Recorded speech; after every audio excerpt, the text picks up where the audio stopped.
गरीब किसान और सेठ। एक बार की बात है, एक गांव में एक बहुत ही गरीब परिवार रहा करता था। उस परिवार में केवल 2 सदस्य ही थे, एक पति और एक पत्नी। पति का नाम था मुकेश और पत्नी का नाम था हीना। वो बहुत ही ज़्यादा गरीब थे। तभी उसकी पत्नी कहती है, अरे सुनिए जी, अब घर पर तो कुछ खाने को ही नहीं है। हम कब से घर में 2 दाने भी नहीं हैं। आज तो आपको भूखा ही जाना पड़ेगा काम पर, क्योंकि आज घर पर कुछ खाने को नहीं है।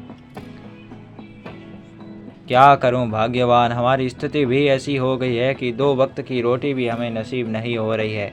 रुको, मैं अभी कमाने जा रहा हूं, देखता हूं कुछ जुगाड़ हो जाए तो पैसे घर पर लाता हूं और उन पैसों से राशन की दुकान पर जाके राशन ले आता हूं और फिर तुम कुछ बना लेना। ठीक है, आप जाइएगा, लेकिन कोई जोखिम भरा काम मत कीजिएगा जिससे आपकी जान को संकट हो। ठीक है, वो नहीं करूँगा। अब तुम मुझे इजाज़त दे दो ताकि मैं काम पर जाऊँ। ठीक है, जाइए आप काम पर, मैं आपकी राह देख रही हूँ। तुम मेरी बिल्कुल भी चिंता मत करना, मैं जल्दी ही वापस आ जाऊँगा, ठीक है। मुकेश काम पर जाने के लिए घर से बाहर निकल जाता है। मुकेश चलते चलते एक भैया के पास पहुंच जाता है और भैया से कहता है, सुनो भैया, कुछ काम हो तो दे दीजिए। अरे यार मुकेश, मेरे पास तो अभी कोई काम नहीं है। प्लीज़ भैया ऐसा मत कीजिए, कुछ तो काम होगा, दे दीजिए। मेरे घर पर 2 वक्त को खाने की रोटी भी नहीं है। 2 वक्त तो क्या, 1 वक्त की भी रोटी खाने को नहीं है। अगर आप मुझ पर दया कीजिएगा तो मेरा परिवार को 2 वक्त की रोटी मिल जाएगी। आप कुछ तो काम दे दीजिए। मेरे पास कोई काम तो नहीं है, लेकिन मैं तुम्हें पैसा प्राप्त करने का एक तरीका बता सकता हूँ। अरे जो कुछ भी है वो बता दीजिए भैया, लेकिन वो तरीका काफ़ी जोखिमपूर्ण है मुकेश, सोच समझकर उस पर काम करना। अरे भैया बताइए तो सही, मैं कोई भी काम कर लूँगा। वो तरीका क्या है, मुझे जल्दी से बता दो भैया। तो तुम्हें ऐसा करना होगा, तुम्हें दूर एक जंगल में जाना होगा और जंगल में एक सेठ जी रहा करते हैं। वो सेठ जी के 3 पहेलियों का जवाब जो कोई भी दे देता है, सेठ जी उसे बहुत सारा सोना देते हैं। अगर तुमने 3 पहेलियों का जवाब सही दे दिया तो सेठ जी तुम्हें बहुत सारा सोना दे देगा, जिससे तुम्हारी पूरी ज़िंदगी सुधर जाएगी और तुम आराम से रह सकते हो। लेकिन तुमने उन 3 पहेलियों का जवाब सही न दिया तो तुम्हें उस सेठ का नौकर बनना होगा। आज से कई लोग पहले भी जा चुके हैं, लेकिन किसी ने भी 3 पहेलियों का उत्तर एकदम सही नहीं दिया। वो आज भी वो सेठ के नौकर है, तो सोच समझ कर ही जाना। आपका बहुत बहुत धन्यवाद। अब मैं जा रहा हूँ उन सेठ जी की 3 पहेलियों का जवाब देने के लिए।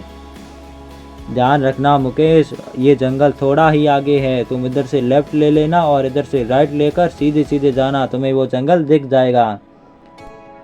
ठीक है भैया, आपका बहुत बहुत शुक्रिया। अब मैं चलता हूँ। ठीक है, आप अपना ध्यान रखिएगा। अब मैं चलता हूँ। मुकेश वहाँ से चलने लग जाता है और जंगल की ओर बढ़ने लगता है। मुकेश चलते चलते एक शहर में आ जाता है। अब वो जंगल शहर से थोड़ा ही दूर होता है। मुकेश आगे बढ़ने लग जाता है। मुकेश चलते चलते उन सेठ जी के पास जंगल में पहुँच जाता है और सेठ जी से कहता है, सेठ जी, मैंने सुना है कि आप 3 पहेलियाँ पूछते हो और जो 3 पहेलियाँ सही जवाब दे देता है उनको आप बहुत सारा सोना देते हो। क्या ये बात सच है? हाँ, ये बात सच है। क्या तुम भी पहेलियों का जवाब देने आए हो? सोच लो बेटा, यह तुझसे पहले भी यहाँ बहुत सारे लोग आए थे और मेरे अब वो नौकर बन गए हैं। मैं तुझसे 3 पहेलियाँ पूछूंगा। अगर तूने सही जवाब दे दिया तो बहुत सारा पैसा जीत जाएगा। अगर तूने गलत जवाब दे दिया तो तुझे मेरा नौकर बनना होगा जिंदगी भर। सोच ले बेटा, फिर यहाँ कहना। आपकी जो पहेलियाँ हो, जितनी भी कठिन पहेलियाँ हो, मैं सभी का उत्तर दे दूंगा। आप पूछिए तो सही। मेरी आर्थिक स्थिति बहुत खराब है, मैं कुछ भी कर सकता हूँ अपने परिवार के लिए। ओह, तो ऐसी बात है, मुझसे टक्कर ले रहे हो तो देखता हूँ मैं तुम्हें इतनी कठिन पहेलियाँ पूछूंगा कि तुम उनका जवाब नहीं दे सकोगे और मेरे पास एक और नौकर आ जाएगा। हा हा हा हा। क्या तुम तैयार हो? हाँ, मैं तैयार हूँ। आप अपनी पहेलियाँ पूछना शुरू कीजिए। तुम्हारा कॉन्फिडेंस लेवल देखकर मुझे बहुत ही अच्छा लगा। तो चलो मैं तुम्हें अपनी पहली पूछता हूँ। तो ऐसी कौन सी चीज़ है जो नीचे तो आती है लेकिन ऊपर कभी नहीं जाती है? मुकेश थोड़ी देर सोचता है और थोड़ी देर सोचने के बाद जवाब दे देता है, बारिश। बारिश है ऐसी चीज जो नीचे आती है लेकिन वापस ऊपर नहीं जाती। क्या मेरी पहेली सही है? हाँ मुकेश, तुम्हारी ये पहेली सही है। तुमने पहली पहेली का जवाब एकदम सटीक और सही दिया है। मुझे बहुत ही अच्छा लगा। लेकिन दूसरी पहेली बहुत ही कठिन है जिनका जवाब तुम शायद ही दे पाओ। तो चलो मैं तुमसे वो पहेली पूछता हूँ। तो बताओ ऐसी कौन सी जगह है जिससे हम ऊपर भी जा सकते हैं और नीचे भी आ सकते हैं? मुकेश थोड़ी देर और सोच में पड़ जाता है और थोड़ी देर सोचने के बाद एकदम फटाफट जवाब दे देता है, सीढ़ियाँ सेठ जी, सीढ़ियाँ। सीढ़ियों से हम ऊपर भी जा जाते हैं और नीचे भी चले आते हैं सेठ जी। क्या मेरा ये उत्तर सही है?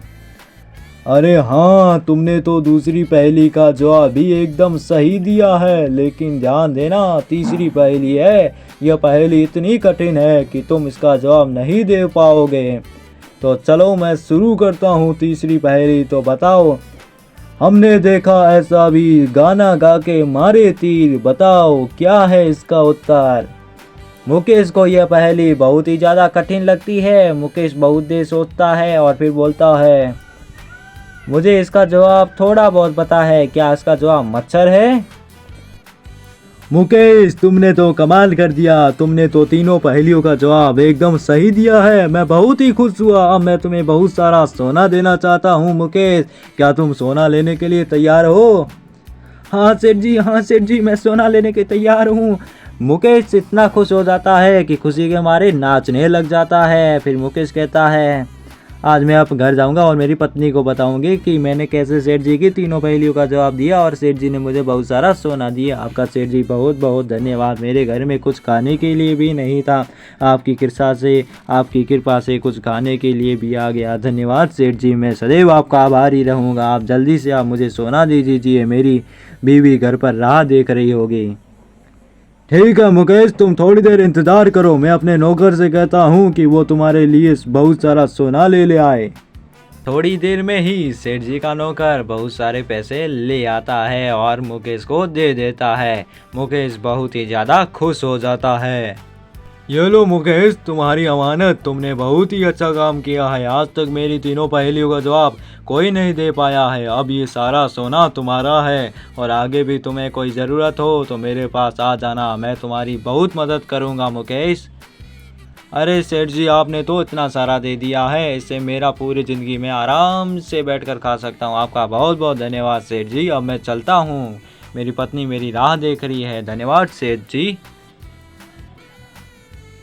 धन्यवाद सेठ जी, मैं फिर कभी आऊँगा आपसे मिलने के लिए। हाँ हाँ, ज़रूर आना, ज़रूर आना।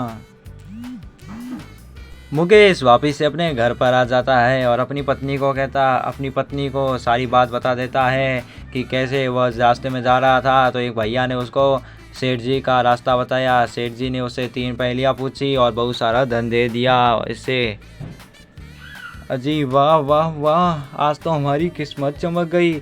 आपका बहुत बहुत धन्यवाद। आपने आज बहुत सारा सोना लाया है। अब हम पूरी ज़िंदगी आराम से गुजार सकते हैं कि ऐसो आराम से गुजार सकते हैं। लेकिन एक बात याद रखना, हमें भी ज़रूरत थी और हमारी सेठ जी ने मदद की, उसी प्रकार हम भी दूसरों की मदद करेंगे। हम भी ज़रूरतमंदों की मदद करेंगे और हम आराम से नहीं बैठेंगे। हम कुछ मेहनत भी करेंगे और अपना एक कारोबार शुरू करेंगे। हाँ, आप सही कह रहे हो, बैठने से हम आलसी हो जाएंगे। ठीक है, हम एक कारोबार शुरू कर लेंगे। तो दोस्तों, कैसा लगा आपको ये वीडियो? अगर आपको वीडियो ज़रा सा भी अच्छा लगा हो तो वीडियो को लाइक कर दीजिएगा और चैनल को सब्सक्राइब कर दीजिएगा ऐसे ही मज़ेदार कहानियाँ देखने के लिए।